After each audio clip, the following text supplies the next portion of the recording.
Hey guys, Brendan Teys from Hoopy here. Today we're going to talk about exercises that you can do to help prevent ankle injuries. Why should you listen to me?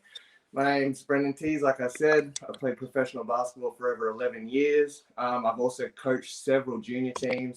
I've been a coach of a few high school teams, and I've coached at plenty of basketball clinics across Australia. Today, I have a special guest. I don't know which way, that way. Tristan Chai from Good Physio. I'll let you introduce yourself. Hey guys, I'm Tristan Chai. I'm a physio from Good Physio. I guess why should you listen to me? I've been the head physio for the 36ers. This is going on my fourth year.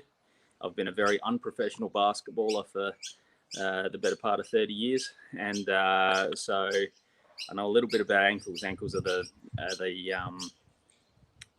most common injury in basketball by far. So I look forward to talking about that today with you. Well, ankle injuries are not dear to my heart, but I've had a few of them over my career, and Tristan's had to help me out a few times. So thank you very much for that. I can attest that he knows what he's talking about. Before we begin, I have a free training video for you guys, and this video is on the 8 different ways to score when you're attacking the basket. I think it'll be beneficial for a lot of you. It only goes for 5 minutes. I've attached the link below in the description. If you want to just go straight there, you can go to www.hooper.com.au/attack-the-basket. All right, now let's get into it, Tristan. So I've asked you today to come up with 3 exercises that we can do to prevent ankle injury. So you don't even have to have rolled your ankle, right? These are 3 things that you can do to prevent ankle injuries. So take it away. Yeah, I mean, the thing with ankle injuries, it's great if you can prevent them before they happen. I think we probably all know a teammate, or we might be in that position ourselves where we've actually sprained our ankle a few times, and then it goes really easily after that, and the ligaments get a little bit lax. So if we can prevent it, that's ideal. If we can't prevent it, then these exercises that I'm giving you are also the first part of your rehab, or they make up how your rehab should be structured. So we'll get straight into it. The first one, actually, before I get straight into it, the basketball itself is a great exercise because it has all these challenges. So getting a good dose of drilling and stuff like that away from the games is also really great for injury prevention anyway, because you're changing direction, you're doing it with basketball, you're doing basketball type moves. So I think that above all is great. Aside from that, if you want to give the extra 1%, there's 3 categories of exercises to tap into. The first and most simple is balance. Okay, balance is, we all know standing on one leg is balance, but the trick of challenging balance is that it's got to feel unstable. So if you've got a good balance and can stand on one leg, there's no point doing that as your exercise. It's not challenging enough. It's not going to improve muscular activation around the ankle. It's not going to improve how your foot feels the ground. So we need to challenge it. And for most people watching, that's going to be the case. If it's not, that's great. That's your starting point. You can just stand on one leg, simple and plain. To challenge that, there's 3 ways to challenge that. You can change your vision. Okay. We probably all know when we were learning to stand on one leg, you'd focus in on one spot in the ground. So you could, you would keep your balance and keep your head still, and that would help you balance on one leg if you were having trouble. But that's really not the game of basketball. You're constantly moving. So standing on one leg, but then moving your head or looking around or calling out some numbers. That's a good way to start. You can also make it harder just by closing your eyes. So if you're at home watching this now and standing up on one leg, you might find you're all right on one leg. Then close your eyes and you'll feel all the muscles in your feet and ankles start to activate to try and regain your balance. So that's one way to change balance. Second way to change balance is to change surface. Okay, so if you're standing on firm ground or a basketball court, nice and predictable, then that's going to be the easiest. As you get softer and more unstable, so think a sandpit at home, a cushion or a pillow. I've got a little mini tramp that, or you could do it on your outside trampoline. that's going to make it harder as well. Okay, so as you get softer, you get less feedback through the foot, which means your muscles have to work a little bit harder as well. Okay, this is important in my eyes because a lot of ankle injuries happen landing on a foot accidentally. Some you can't, some you just can't prevent. It just you can be in the wrong place at the wrong time. But some of those little ones where it's a little tweak, maybe we can just avoid them a little bit if we're good on different surfaces. The third way to challenge balance is movement. Okay, so that can be movement either with your leg itself, so you can stand up and do quarter squats while you're on one leg, or you can do it with a basketball and just do some dribbling drills on one leg. You can have someone pass you the ball, or if you want to get really challenged with it, you can do a combination of those. So you can be moving your head, catching a ball on a different surface. And I know some of our guys are doing that at the moment. They're on a little wobble disc. Someone's passing them the ball in all different directions, and they're on one leg. So I think that's a good way to get things activated. So that's balance in a nutshell. But you can get creative. You can get creative and add elements of that. As long as you're challenged, it's going to work your heart.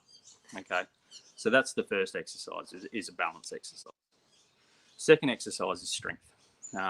Strength for me comes a lot of ways. I think basketball takes care of a fair bit of it, like I said. But the 1%er for me is calf raises. Okay, calf raises are, if you don't know, it's. I might just move the camera so we can see here. Mm-hmm. But calf raises are going up on your toes and heel back down again. Up on your toes and heel back down again. What we try and do with these is go the full range, all the way up, and then all the way down. You can do it off of a step, so your heel even drops off of the step. But the idea is not just to go through the motions. We're also looking at, hey, how's my foot on the ground? I should have a spot here and a spot here that's anchored to the ground evenly as I come up and down. Then you can add weight to that. Okay, so you can hold on to you can have a backpack on, or hold on to a dumbbell or a kettlebell and go up and down. I'm holding on for balance here because I don't think this is the balance exercise. I reckon we want to get strength through it. So we don't want to be challenging our balance in the by sacrificing strength. I also like to vary speed, so I'll do 10 as a general rule, 10 really slow at about this speed, and then I get into a bouncy speed. So trying to bounce through to mimic a little bit more running and get a bit more endurance through the calf. So that's my strength stuff through that. There's other strength exercises that are more specific if you have a key weakness. You can use a band for eversion of the foot to try and prevent that inversion sprain that tends to happen. But I find calf raises are good enough prehab. The band tends to be more of a rehab exercise when you've done something specifically wrong. Excuse me. So that's the strength category. Third and final is sort of more basketball specific stuff. And as far as ankles go, the main thing that will affect an ankle is usually when you land on it. So I look at a hop and land kind of things, much like what we did with balance, how you can start off simply and progress that according to what level you're at. Hop and land's the same thing. So hop and land can be as simple as just hopping and landing softly. That could be enough of an exercise for you. But how we make that more basketball specific is by going in directions. So you might hop forward or hop back and land, hop to the side. Okay. One great one that I like is hopping with a twist. So you'll hop, twist around, hop, twist around. So you're getting a bit of momentum one way or the other. And then there's a thing called perturbation hopping, which I probably can't demonstrate. But you do it with a partner. Our guys do it for warm-ups all the time. But you jump, and as you're in the air, you get pushed gently. So you don't know how hard the push is coming. You don't know which direction it's going to come from. So you've got to respond in the air, and your ankle has to accommodate as you land. So I really like that one because that's so basketball specific. You go up for a rebound or you go up for a shot and you get a little nudge midair. It happens in every game.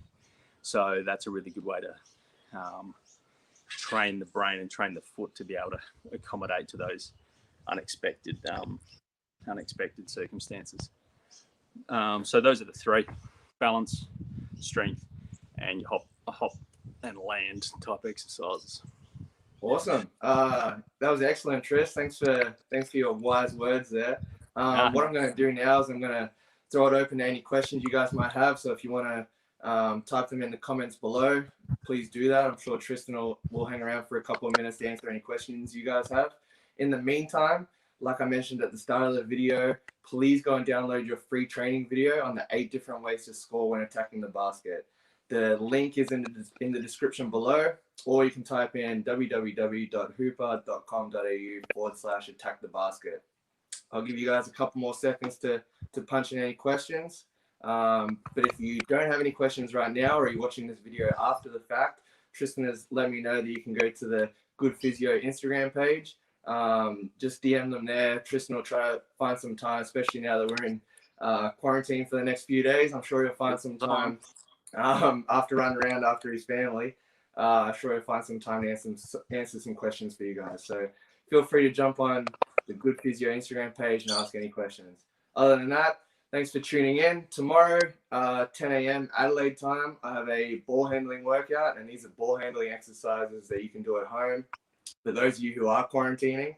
And if you're not quarantining, you can get out and do this at the basketball courts before training, after training, whenever you get a spare minute. So these exercises are designed to be challenging. Some of them you already know. There's only so many basketball exercises in the world that you can do, but some of them might be new to you. Some of them might be challenging. This will be suitable for all age groups and all abilities. So tune in tomorrow, 10 o'clock Adelaide time. Tristan, thanks again. Appreciate your work. And I'd like to say I'll see you later, but hopefully I don't see you because that means I got an injury. Yeah. I'll see you. Thank you very much. All right. Catch ya.